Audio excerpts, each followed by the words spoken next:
When you hear World Cup, you probably think of this. Absolutely fantastic! We are going to have a penalty shootout here. Or this. The DX side, stuck it! Degeneration! Oh my God! Or this. The victories, defeats, and celebrations that come with the FIFA World Cup can make it easy to forget that oftentimes, many of the participating countries are embroiled in their own crises back home. Take the host country, for example. As the world watches and thousands of fans head to Russia to cheer on their country's teams, it's hard to think of the host country as the same one dealing with issues ranging from allegations of poisoning a Russian ex-spy in Britain to the conflict in Syria. Co-author of the book Offside, Soccer and American Exceptionalism and political science professor Andrei Markovits weighed in on the power of football. If FIFA were run by child molesters, neo-Nazis, and mass murderers, I still would watch my beloved Man United, and I would watch the game regardless. So there's two different levels here. People watch this and they don't associate it with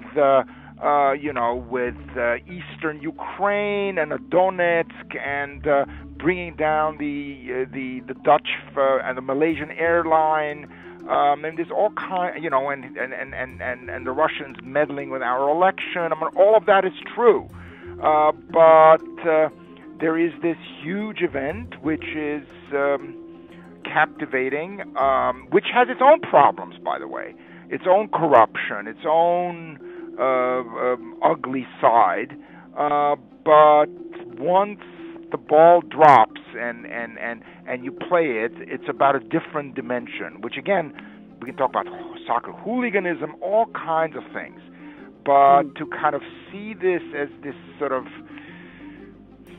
Pollyannish, soccer or sports brings us all together, and it's just, no, yes it does, and no it doesn't. Syria's squad made history when they reached the World Cup qualifying playoffs for the first time ever, before they were ousted by a 1-point loss to Australia. Despite being in the midst of a civil war and an ongoing humanitarian crisis, fans watched on huge screens in public areas of Damascus and Aleppo, waving national flags and chanting Syria throughout the match.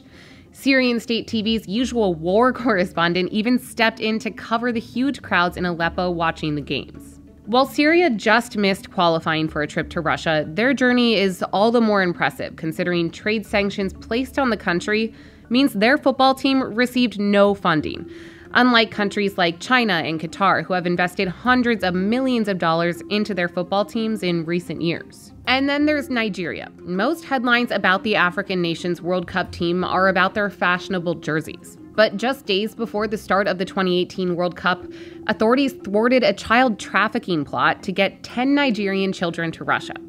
Human traffickers were planning to exploit Russia's more relaxed visa controls for the World Cup by disguising the victims as FIFA fans. When I will watch Spain play Portugal on Friday, will I be thinking about the wars of the 16th century when Portugal, separates from Spain? Well, no. Or will I be worrying about Portuguese colonialism? Or will I?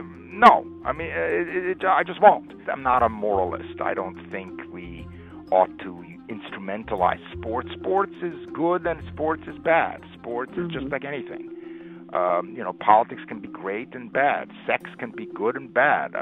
It's all, yes, sports can be very, very nefarious.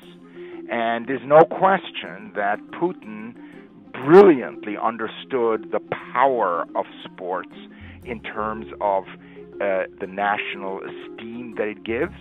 And he did everything in his power, including lots of shady, illegal stuff, doping, whatever, to make sure that Russia will avail itself of this very quick high. Regardless of any political differences with Moscow or crises happening back home, the 32 participating countries will watch on as their teams play their hearts out in Russia's billion-dollar stadiums.